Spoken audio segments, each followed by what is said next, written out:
A paz do Senhor, tudo bem com você? Glória a Deus. Vou fazer o meu quarto vídeo. Eu gostaria de agradecer a Deus pela oportunidade, dizer a você que está vendo esse vídeo, dê um like, se inscrevam, ajude no nosso canal, para que o maior de número de pessoas possam ver esse vídeo. Comente, se inscrevam, amém? Nós vamos tratar hoje da lição que o título é a verdadeira adoração. Nós estamos aqui, estudamos essa revista, né? Lições bíblicas dominicais, o verbo que se fez carne. Nós estamos aqui hoje, nós vamos tratar desse assunto, falar de adoração. Eu vou ler o texto áureo, depois a verdade prática da nossa revista. O texto áureo diz que Deus é espírito. Importa os que adorem. Adore a Deus em espírito e em verdade. Evangelho de João, capítulo 4, versículo 24. Agora a nossa verdade prática. Adorar significa viver em total rendição a Deus, entregando-nos plenamente a Ele. Nós temos aqui a nossa leitura bíblica em classe, que está em João, Evangelho de Jesus Cristo, o qual escreveu João, capítulo 4. Nós vamos ler o versículo 5, 6, 7, o 9, o 10, o 19, o 20, 21, 22, o 23 e o 24. Amém? João capítulo 4, nós vamos ler do 5 até o 7, o 9, o 10 e o 19 até o 24. João 4, versículo 5. Foi, pois, a uma cidade de Samaria chamada Sicar, junto à herdade de Jacó, que tinha dado a seu filho José. Estava ali a fonte de Jacó. Jesus, pois, estava cansado do caminho, assentou-se assim junto à fonte. Era quase a hora sexta. Veio uma mulher de Samaria tirar água. Disse-lhe: Jesus, dá-me de beber. Versículo 9. Disse-lhe, pois, a mulher samaritana: como sendo tu, judeu, me pedes de beber a mim, que sou mulher samaritana? Porque os judeus não se comunicavam com os samaritanos. 10.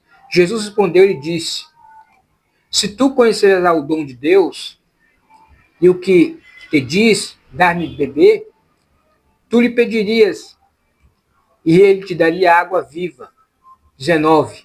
Disse-lhe a mulher: Senhor, vejo que és profeta. Aleluia. Nossos pais adoraram neste monte, e vós dizeis que é em Jerusalém, o lugar onde deve adorar? Disse-lhes a mulher: crê-me que a hora vem, e que nem neste monte, e nem em Jerusalém, adorareis o Pai. Vós adorais o que não sabeis, nós adoramos o que sabemos, porque a salvação vem dos judeus. Mas a hora vem, e agora, em que os verdadeiros adoradores adorarão o Pai em espírito e em verdade. Porque o Pai procura os tais, que assim os adorem. Deus é espírito. Importa os que adorem, adore a Deus em espírito e em verdade. Nós vamos tratar desse versículo. E eu quero estar fazendo uma introduçãozinha para que a gente tenha um entendimento maior do assunto que nós iremos discorrer, né? Nesta direção ao norte, Jesus opta por passar por Samaria. A agenda de Jesus começa no céu, mas era necessário passar por Samaria. A estrada por Samaria, porém, era mais curta, porém algumas vezes evitada por causa dos conflitos entre judeus e samaritanos. Há uma divisão dos reinos. O reino do norte, você se lembra, foi levado cativo pela Síria. E o reino do sul foi levado cativo pela Babilônia. Depois de 70 anos, os judeus retornam à sua terra para reconstruir o templo em Jerusalém. Os samaritanos foram rejeitados, não por questão racial, mas apostasia religiosa. Os samaritanos construíram um templo rival no Monte Gerizim, nos tempos de Jesus. Essa parede de inimizade de judeus e samaritanos. Então já tem uma primeira lição aqui nesse texto. Jesus nos ensina coisas importantes, uma estratégia para ganhar uma pessoa. Perceba que Jesus não começou acusando a mulher, mas ganhando a sua atenção. Primeira lição para nós. Para você ganhar uma pessoa, você não pode chegar acusando. Né? Jesus, olha como Jesus começou. Ele usou estratégia. Ele não começou apontando o pecado dela, mas pedindo favor. Aleluia. Nós temos que aprender muito com o nosso mestre, Jesus. Jesus quebra a barreira, em segundo lugar, a barreira cultural. O nome Sicar significa cidade dos bêbados. Jesus, ele é assim, igreja.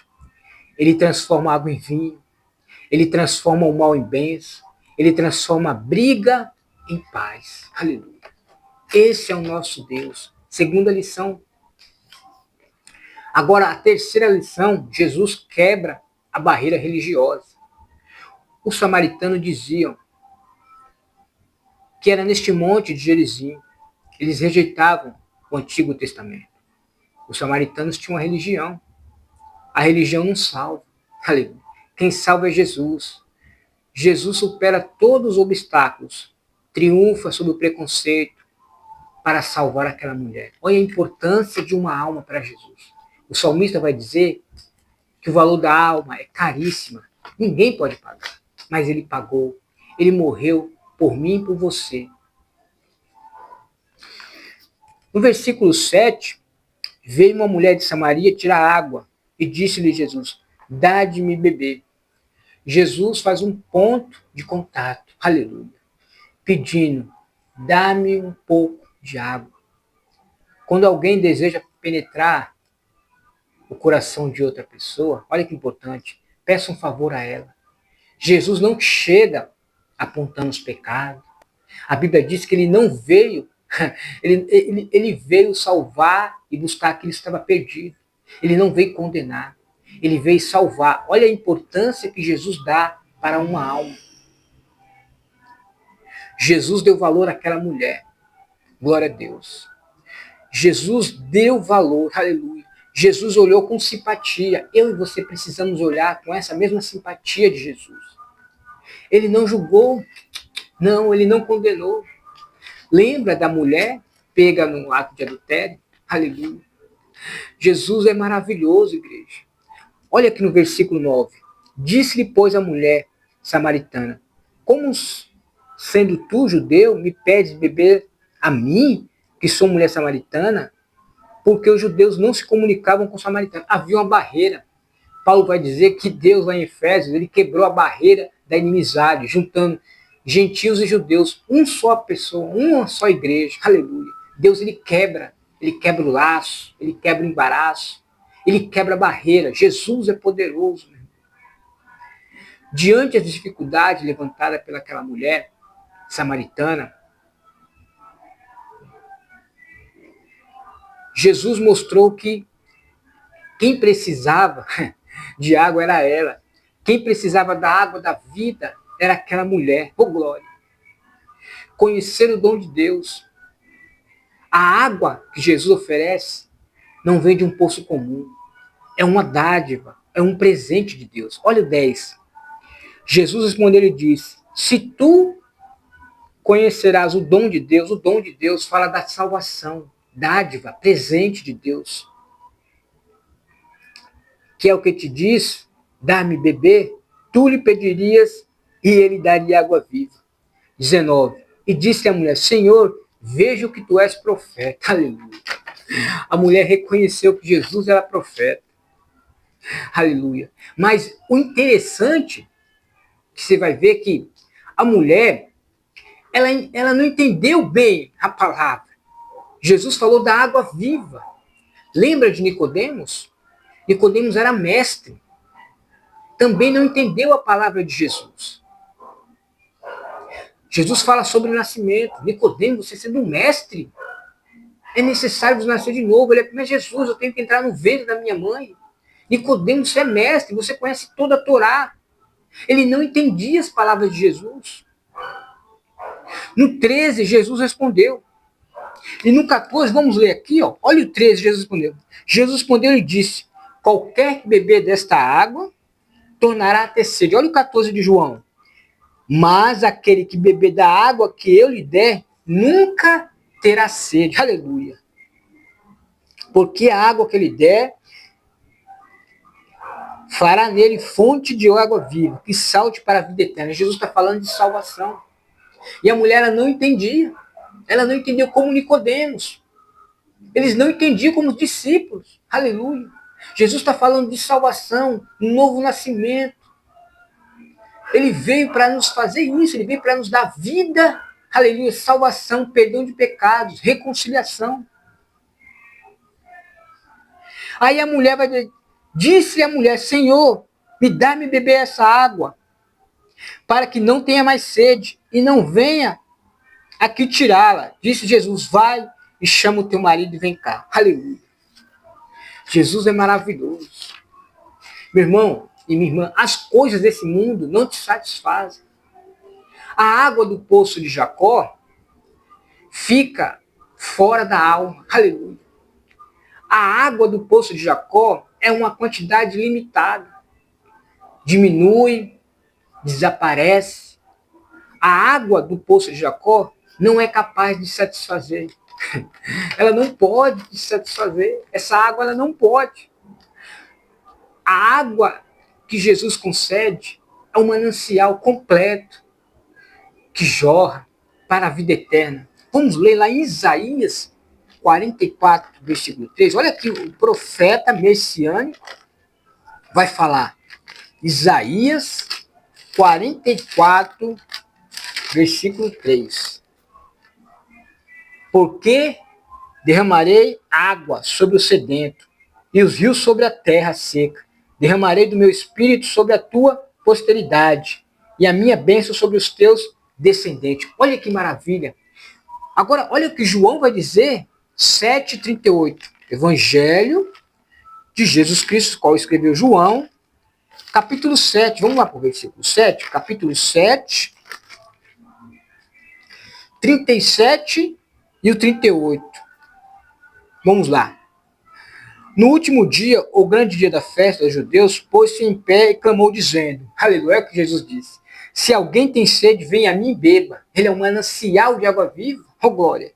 Quem crê em mim, como diz as escrituras, rios de água viva correrão ao seu ventre, aleluia. Olha o 39. E isso disse, do Espírito que havia de receber aos que nele crescem, porque o Espírito Santo ainda não fora dado, porque ainda Jesus não tinha sido glorificado. Olha que maravilha, igreja. Aleluia. Olha o que Jesus vai dizer para ela.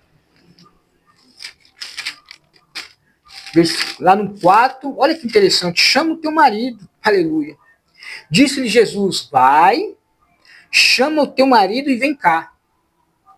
Igreja, diante de Jesus, da água viva, precisamos confessar os nossos pecados. Ela precisava confessar. Aleluia. Jesus mostra antes de beber a água da viva. A água viva, Jesus, ela precisa se arrepender. Aqui fala de arrependimento. Aquele que confessa e deixa alcança a misericórdia. Jesus está falando de arrependimento. Eu e você precisamos nos arrepender. Aleluia. Jesus está falando com aquela mulher. Aonde está o seu marido? Jesus está falando e ela precisa se arrepender. Olha o 19. Disse-lhe a mulher, Senhor, vejo que tu és profeta. Contudo, os samaritanos acreditavam no Pentateuco. Diz que Deus suscitaria dos outros profetas, seria o Messias. Eles sabiam que viria um profeta.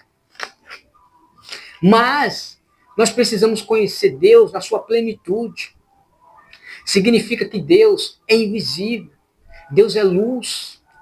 Deus é amor. Deus também é espírito. Não importa os que adorem. adore a Deus em espírito e verdade. Deus é espírito. Quem vê Jesus vê o próprio Pai. Diz, olha, eu e o Pai somos um. A nossa adoração, sem Cristo, ela será vazia. Se Cristo não for o centro da minha e da sua adoração, ela se torna uma adoração vazia. Aleluia.